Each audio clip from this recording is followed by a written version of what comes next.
Hello everyone, welcome to RT study classes. हमने आपके लिए ईवीएस के टॉप 10 क्वेश्चन लाए हैं जो एग्जाम के पॉइंट ऑफ व्यू से आपके लिए बेहद ज़्यादा इंपॉर्टेंट है। हमारी नंबर ऑफ क्वेश्चन सीरीज बढ़ते जाएगी जो टॉप 30 क्वेश्चन तक आपके एग्जाम तक लाई जाएगी। ठीक है, इसमें आपके 15 से 16 नंबर आपके इस सीरीज में आपको हूबहू ऐसे ही मिलेंगे। ठीक है, ये हमारे क्वेश्चन पिछले टेट में आए और अलग अलग स्टेट के टेट में आए हुए क्वेश्चन हैं जो एग्जाम में आने की 100% चांसेस है। ठीक है, तो आज की हम टॉप 10 क्वेश्चन सीरीज स्टार्ट करते हैं।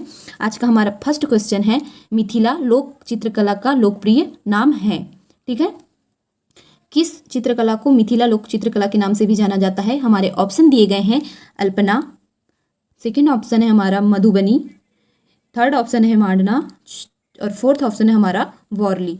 ठीक है, तो हमारे ऑप्शन दिए गए हैं, मिथिला लोक चित्रकला हमारी मधुबनी चित्रकला के नाम से भी जानी जाती है। ठीक है, और एक चित्रकला किस राज्य से संबंधित है? ये चित्रकला हमारी बिहार से संबंधित है, जो बिहार की सबसे फेमस चित्रकला है। वारली किस राज्य से संबंधित है? प्लीज कमेंट बॉक्स में टाइप करके बताइएगा। ठीक है, नेक्स्ट हमारा क्वेश्चन है, ध्वनि ज़्यादा तेजी से चलती है, किस क्षेत्र में ध्वनि सबसे ज़्यादा चलती है? ठीक है, सबसे तेज सुनाई देती है इसका मतलब। ठीक है, तो हमारे ऑप्शन दिए गए हैं, निर्वात में, सेकेंड ऑप्शन है पानी, थर्ड ऑप्शन है हवा और फोर्थ ऑप्शन है लकड़ी में। ठीक है, तो हमारे 4 क्वेश्चन में हमारा जो आंसर हो जाएगा लकड़ी। ठोस पदार्थ में ध्वनि सबसे तेज सुनाई देती है। ठीक है, नेक्स्ट हमारा है, अम्लीय वर्षा का कारण निम्न में से किसकी सांद्रता में वृद्धि? ठीक है, इन जो ऑप्शन दिए हैं उनमें किसकी सांद्रता में वृद्धि के कारण अम्लीय वर्षा होती है? ठीक है, हमारे ऑप्शन दिए गए हैं, SO2, NO2 जिसका फुल फॉर्म होता है सल्फर डाइऑक्साइड और नाइट्रोजन ऑक्साइड। ठीक है, नेक्स्ट है हमारा CO2, थर्ड है हमारा CO, NO2 और फोर्थ है धूल तथा O3 है।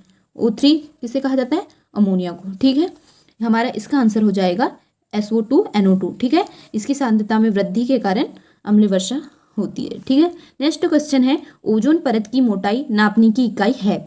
हमारे क्वेश्चन प्लीज़ आप अपने दोस्तों और अपने जो भी सीटेट के एग्ज़ाम को फर्स्ट अटेम्प्ट में क्लियर करना चाहते उन सभी विद्यार्थी तक इन्हें शेयर कीजिए। आप खुद भी पढ़ाई कीजिए और औरों की भी मदद कीजिए। ठीक है, आज का हमारा फोर्थ क्वेश्चन है, ओजोन परत की मोटाई नापने की इकाई है। हमारे ऑप्शन दिए गए हैं, डेसिबल, पास्कल, वेबर और डॉप्सन इकाई। ठीक है, तो हमारा आंसर हो जाएगा डॉप्सन इकाई। ओजोन की मोटाई किससे नापी जाती है? डॉप्सन से। ठीक है, और डेसिबल किसकी इकाई है, पास्कल किसकी इकाई है और वेबर किसकी इकाई है? ये सारी आप अपने आंसर बना के लाइएगा। ठीक है, नेक्स्ट है हमारा, भारत में उपभोक्ता संरक्षण अधिनियम किस वर्ष लागू किया गया? ठीक है, हमारे ऑप्शन दिए गए हैं, 1981, 1985, 1986, 1988। जो हमारा खाद्य उपभोक्ता संरक्षण अधिनियम है वो 1986 में लागू किया गया। ठीक है, नेक्स्ट है हमारा, आर्कटिक मरुस्थल किसका दूसरा नाम है? ठीक है, हमारे ऑप्शन दिए गए हैं, टुंड्रा, सवाना, टैगा और स्टेपिस। हमारा आंसर हो जाएगा टुंड्रा। टुंड्रा आर्कटिक मरुस्थल का दूसरा नाम है। ठीक है, नेक्स्ट है, प्रोजेक्ट टाइगर कब लागू हुआ?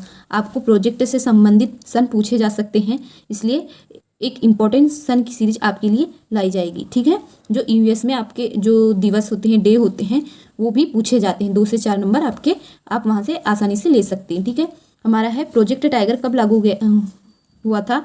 हमारे ऑप्शन दिए गए हैं, 2011, 1970, 1973, 2007। हमारा आंसर हो जाएगा 1973। नेक्स्ट क्वेश्चन है हमारा, शारदा एक्ट का संबंध निम्न में से किससे संबंधित है? एक क्वेश्चन हर स्टेट में एग्जाम, वनडे एग्जाम में हो या जो एक महीने तक 2 महीने तक चलती है एग्जामों की सीरीज, उसमें एक क्वेश्चन पूछा ही जाता है। ठीक है, और कई बार सीटेट में भी पूछा गया है। हमारा ऑप्शन है, बाल विवाह, दहेज प्रथा, बाल श्रम, निवारी शिक्षा। जो हमारा शारदा एक्ट है वो बाल विवाह से संबंधित है। ठीक है, नेक्स्ट है हमारा, अनेक 2-4 एक्ट ऐसे हैं जो शिक्षा के क्षेत्र में आपसे पूछे जाते हैं। ठीक है, नेक्स्ट है हमारा, रेड डाटा बुक में सम्मिलित है, विलुप्त हो रहे जीव, सुभेद जीव, आपत्तिग्रस्त जीव, इनमें से सभी। जो रेड डाटा बुक है उसमें इन सभी के बारे में बताया गया है। जो संकटग्रस्त जीवों की प्रजातियां हैं वो रेड डाटा बुक के अंतर्गत आती है। ठीक है, नेक्स्ट क्वेश्चन है हमारा, असम का प्रसिद्ध एक सींग वाले गेंडे वाला वन्य जीव अभ्यारण्य कौन सा है। ठीक है, हमारे ऑप्शन दिए गए हैं मानस, काजीरंगा, गिर और कान्हा किसली। हमको विभिन्न उद्यानों और अभ्यारण्यों के बारे में पूछा जाता है जो हमारे एग्जाम में आते ही आते हैं, 1 से 2 नंबर इनसे पूछे जाते हैं। ठीक है, तो हमारे इस क्वेश्चन का आंसर हो जाएगा काजीरंगा। ठीक है, जो एक सिंह गेंडे के लिए प्रसिद्ध है, सिंह के गेंडे के लिए प्रसिद्ध है। ठीक है, नेक्स्ट क्वेश्चन, आज के हमारे टॉप 10 क्वेश्चन यहीं समाप्त।